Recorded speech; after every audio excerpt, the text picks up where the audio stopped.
ఇక నిన్ను అసలు ఒక మనిషిగా కూడా చూడనని బిఆర్ నాయుడుపై టీటీడీ మాజీ చైర్మన్ ఘాటు వ్యాఖ్యలు చేశారు. తన మాటల కారణంగా సమాజానికి కలిగిన అసౌకర్యానికి క్షమాపణలు తెలుపుతూ భూమన కరుణాకర్ రెడ్డి ఈ వ్యాఖ్యలు చేశారు. బిఆర్ నాయుడుపై వ్యక్తిగత ద్వేషం లేదని ఆయన తెలిపారు. ఈ పదవికి బిఆర్ నాయుడు సరిపోవడం లేదని ఆయన ఎద్దేవా చేశారు. ఈ వ్యాఖ్యలు అధికారికంగా టీటీడీ మాజీ చైర్మన్ స్థానం నుండి సమాజానికి తెలిపారు.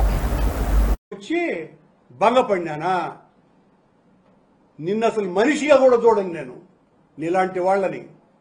నీ దగ్గరికి నేను ఆయన నిన్న మాటల్లో నా దగ్గరికి వచ్చాడు, వాడి కథ అంతా కూడా తెలిసిపోయి భయపడిపోయి నా దగ్గరికి నన్ను అప్రోచ్ అవ్వాలని చూసినాడు, నేను ఒప్పలేదు అని అన్నాడు.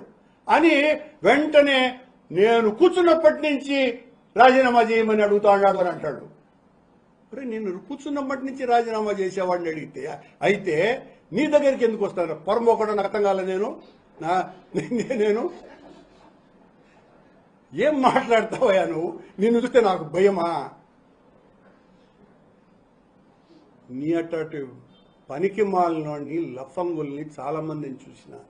నీలాంటి వాళ్ళు ఈ పదవికి అర్హులు కారని మా బాధ అది, అంతే తప్ప మీ మీదేం నాకు వ్యక్తిగత ద్వేషమేమి లేదు.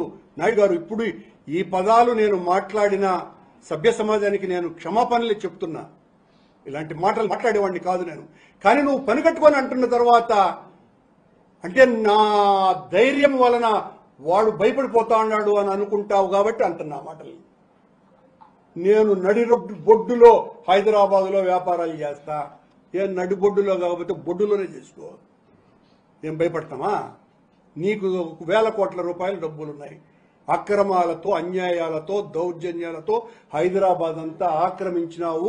స్థలాలు జూబ్లీ హిల్స్ లో 100 కోట్ల రూపాయలు మోసం చేసినావు అని అందరికీ తెలుసును. ఈరోజు ప్రత్యక్షంగా దొరికిపోయినావు. ఆ ఇందులేక పాప మహాతల్లి, ఆ తల్లిని ఈ రోజున ఎంత క్షోభ పెడుతున్నాడో నిన్నటి నుంచి.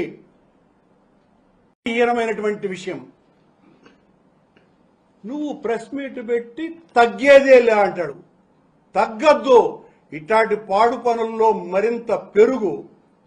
నేను నీ దగ్గరికి వచ్చి భంగపడినానా? నిన్న అసలు మనిషిగా కూడా చూడను నేను నీలాంటి వాళ్ళని. నీ దగ్గరికి నేను ఆయన నిన్న మాటల్లో నా దగ్గరికి వచ్చాడు, వాడి కథ అంతా కూడా తెలిసిపోయి భయపడిపోయి నా దగ్గరికి నన్ను అప్రోచ్ అవ్వాలని చూసినాడు, నేను ఒప్పలేదు అని అన్నాడు.